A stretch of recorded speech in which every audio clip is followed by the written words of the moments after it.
Hi, I'm Justin Worland, a senior correspondent at Time magazine, where I write about climate change and the intersection of politics, policy, and society. I'm really thrilled to be here today at the IMF to have a discussion about Chapter 2 of the Fiscal Monitor, particularly coordination on international climate policy, and to be here with James Rofe, who is Assistant Director in Fiscal Affairs in the Fiscal Affairs Department at the IMF. So, James, I want to start with a sort of a broad question. It's clear that the climate pledges that nations have set don't add up to what we need them to if we're going to meet the Paris Agreement targets.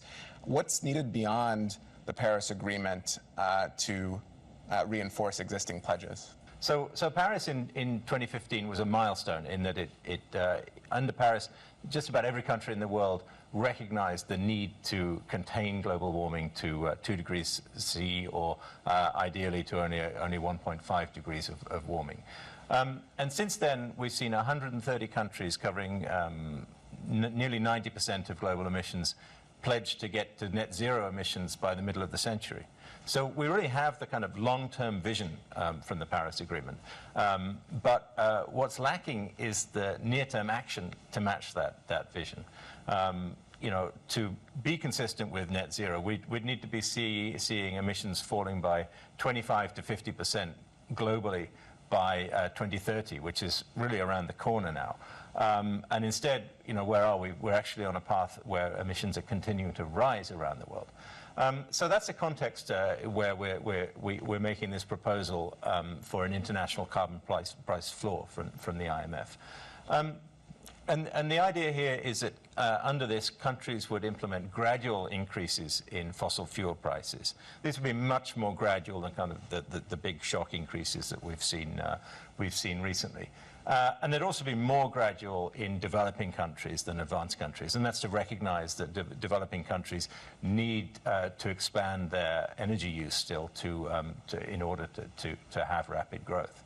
But the other main element of this is to recognize that you can focus on a relatively small number of major emitters. I mean, if we look at carbon emissions, the US, China, India and the EU between them are responsible for almost 2/3 of global emissions. If you take the G20 together, that's already 85% of emissions.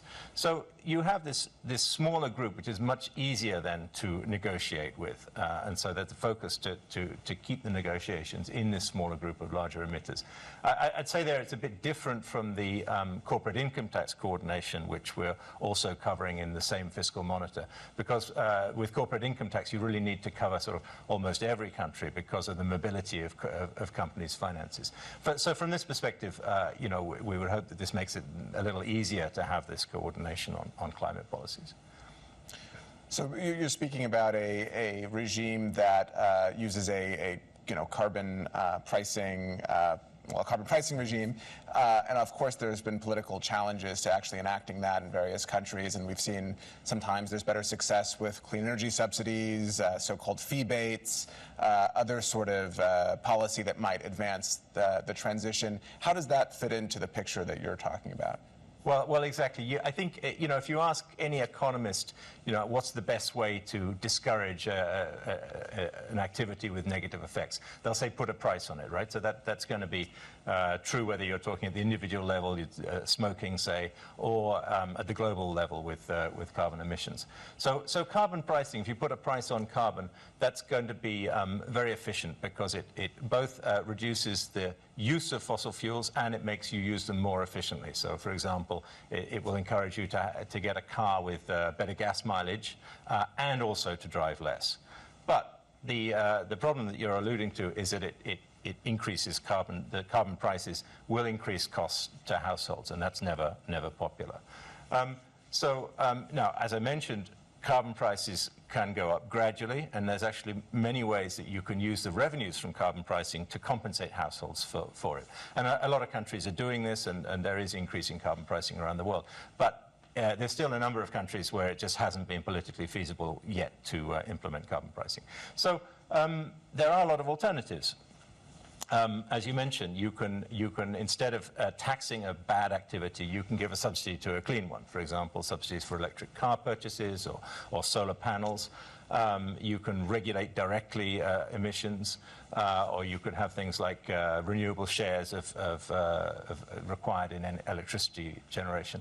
So all of these, they tend to be less efficient. They tend to be more costly, particularly for government budgets.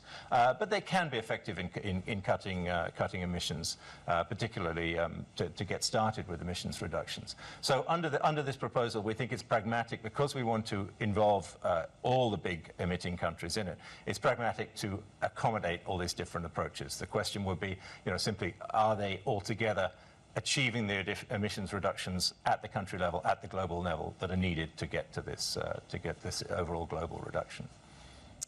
And what about how those work in concert with each other? I mean, obviously, it's easy to work across borders within carbon price, where you can easily see what the measure is. But how do you do that with these more complicated? Yeah, so there's a lot of debate actually going on at the moment about how to measure the equivalence of these policies. We've been doing some work in the IMF. This is a separate paper, but we've been doing some work on the IMF looking at the equivalence. So you could look at how these different alternative policies equate to carbon prices. And then if you have this carbon price kind of as a metric under this, so you could say that you're doing as much with these other policies as you're doing with carbon pricing, that would be a way to implement the kind of agreement that I'm talking about. So I want to ask, you mentioned earlier obviously adding a price increases the cost, and this is an extraordinary moment with rising energy costs globally after the Russian invasion of Ukraine.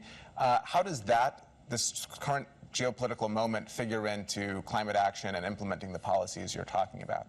So our first thoughts in the IMF, where looking at the invasion, is the human cost that's been involved, and the IMF is doing everything it can to support our member Ukraine.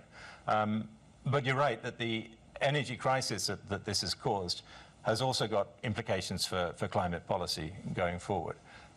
Maybe if I look at these in two ways, the near term and the longer term. So in the near term, we've seen energy prices kind of increasing, and a large burden on a lot of households, particularly the poorer households. And governments are rightly trying to react to that and alleviate those pressures. Now, some of the policies that government's taking are negative from a climate policy perspective. For example, a return to coal, or increased shale and oil drilling, or increased subsidies for fossil fuels. I mean, we generally would recommend that to have direct income support, particularly for poorer income households, rather than subsidies, because subsidies may end up just increasing prices further, in fact. But I think the most important thing is that countries, in putting these policies in place, are looking to the medium term, making them temporary, and not having them have a permanent negative effect on climate policy.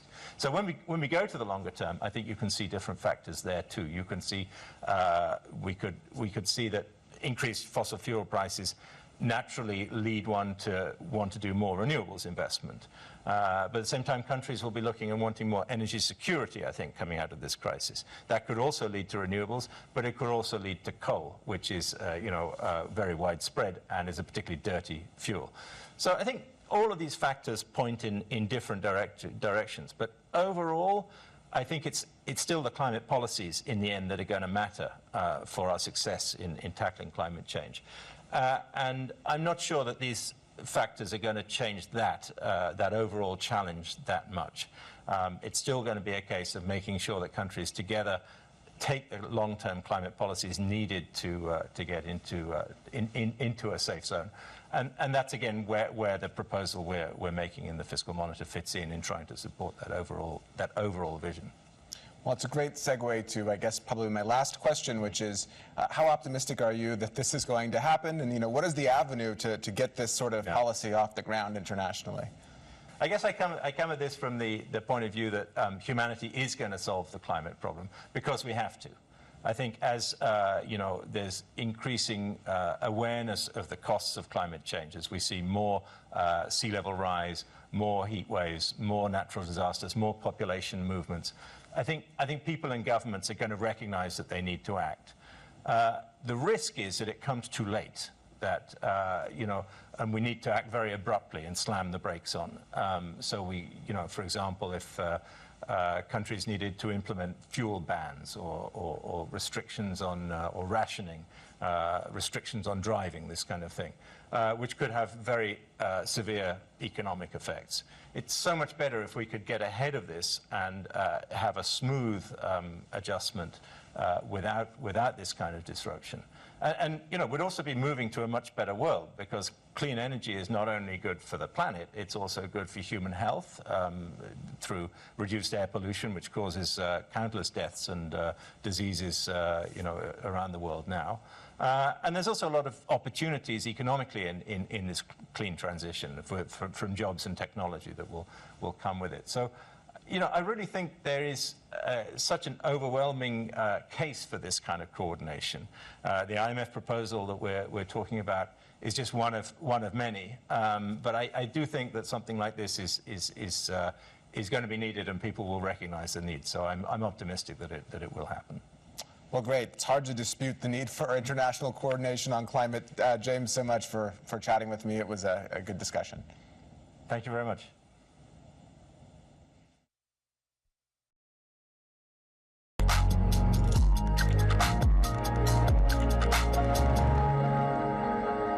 So good morning, good afternoon. My name is Susana Ruiz, and I am Oxfam Global Tax Justice Lead. We're here today with Shafiq Hebuz, Deputy Division Chief in the IMF Fiscal Affairs Department and co-author of the forthcoming Fiscal Monitor. We'll be presenting today Chapter 2, Coordination of Taxation Across Border. Shafiq, welcome, and thank you for your time. In the current context, global tax coordination will be more necessary than ever to ensure that countries can raise the resources they need to finance their response and their own development. So can you summarize what the main messages of your report is? Thank you very much for having me. In our interconnected world, countries face shared challenges that cannot be separated by national borders. The chapter looks at these challenges in the areas of corporate and personal taxation, as well as carbon pricing to mitigate climate change. The theme that is common across these areas is actually the first message of the chapter, and that is insufficient coordination leads to unsatisfactory outcomes. For example, if one country lowers its income taxes, it attracts tax base from other countries, and importantly, it pressures other countries to lower their taxes as well. So the outcome of this tax competition is that we collectively end up having lower revenues that could have been used to finance social expenditures and public investment.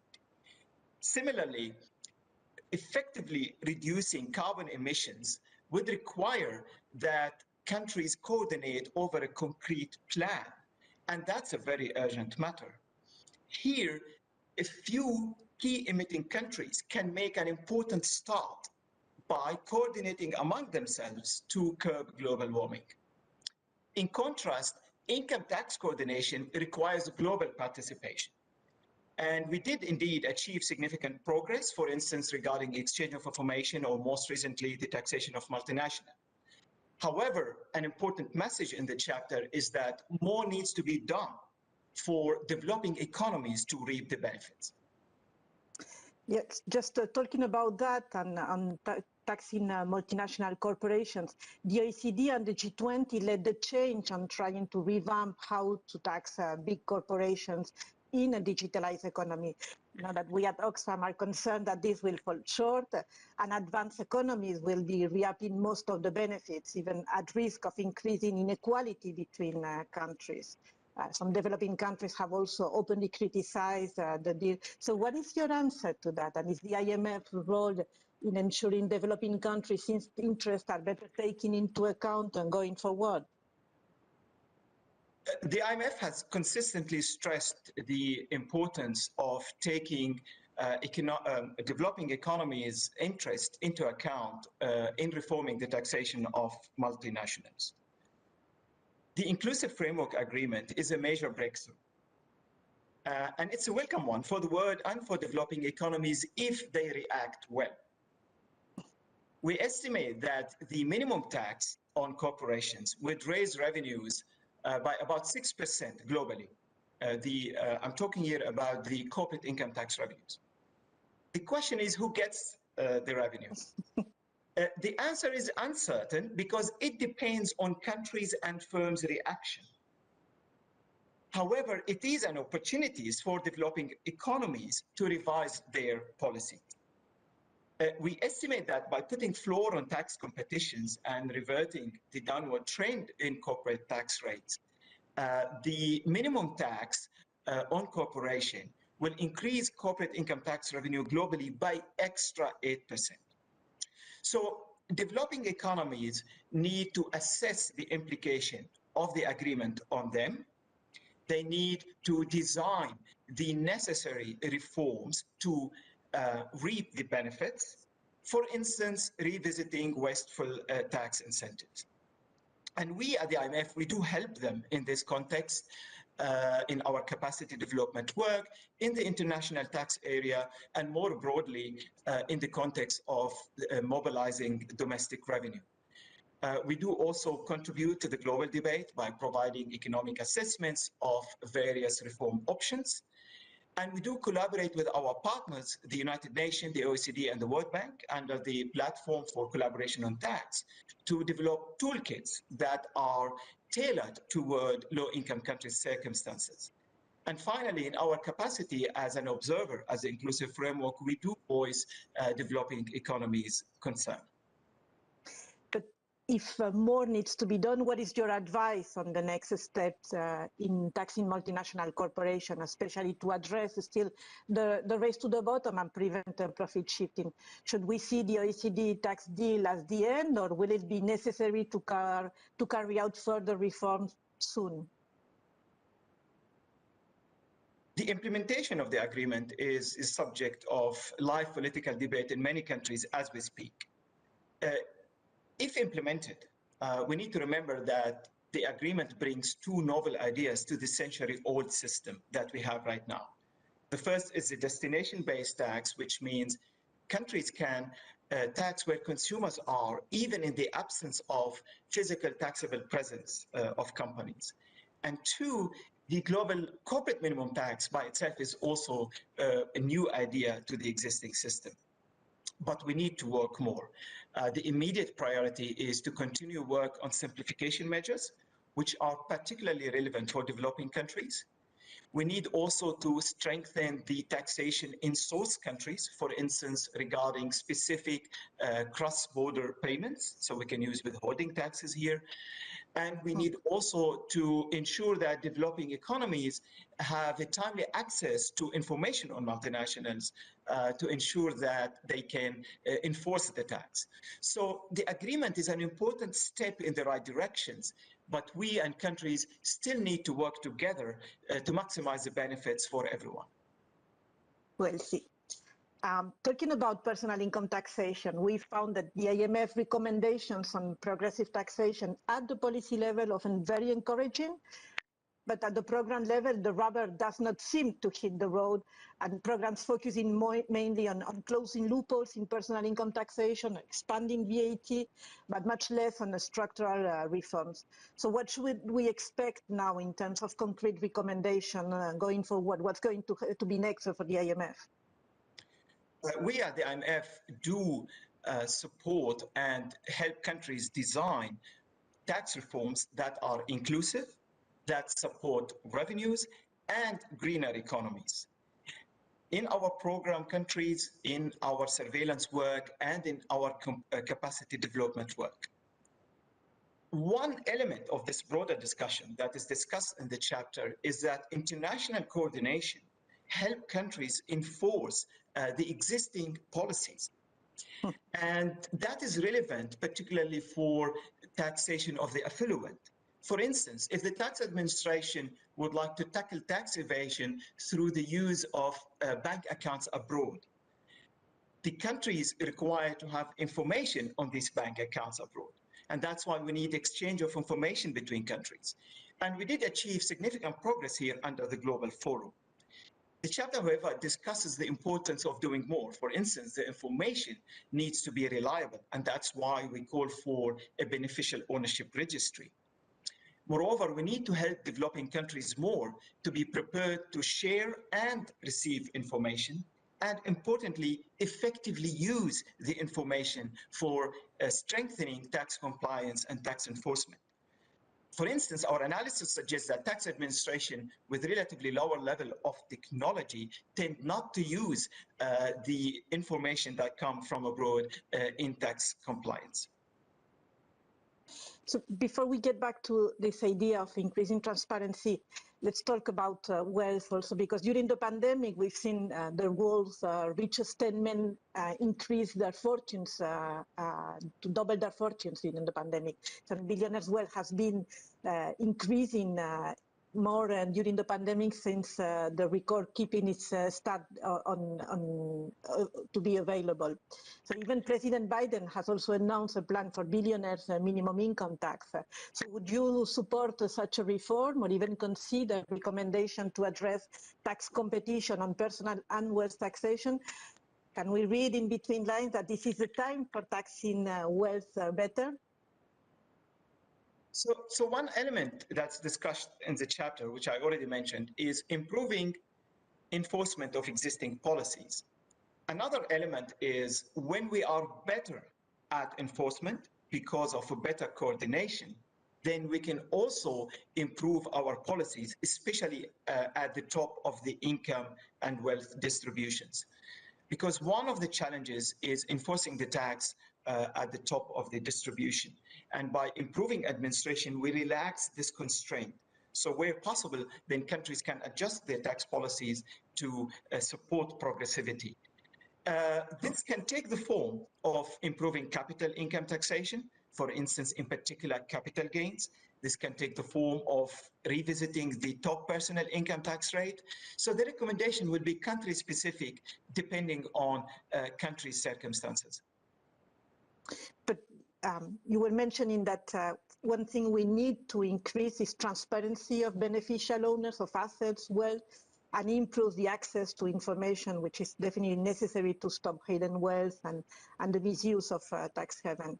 So what can we expect from the IMF on this? Will you advise countries on how to implement those beneficial owner register, or maybe even consider if this is the right time to go beyond and move towards something like a global asset registry? We do provide countries policy and legal advice and help. For instance, our colleagues from the legal department help countries draft anti-money laundering laws and address various aspects of the transparency of ultimate ownership. In fact, this is integrated. This work of supporting tax transparency is integrated into our various work streams. In the context of program countries, in the context of surveillance, in the context of capacity development. The immediate step now is to ensure that we have well-functioning national registries and that we have an effective mechanism to exchange informations between all these registries. Then we have a kind of web of registries that ultimately will act like a global registries. So the bottom line is that we strongly support tax transparency, and we do consider that this is one important element also of supporting the progressivity of the tax system. And we do help countries in this area in the various aspects, whether the policy and also the legal aspects. Thanks very much, Shafiq. Probably there is still a lot we could be talking about on this chapter 2 of the Fiscal Monitor, coordination of taxation across border, and even more at this critical time. But that's what we have time for today. Thanks very much, Shafiq Habuz, for your time. Thanks very much for this chapter and for sharing your views. And don't miss the rest of the Fiscal Monitor. Thanks very much for having me.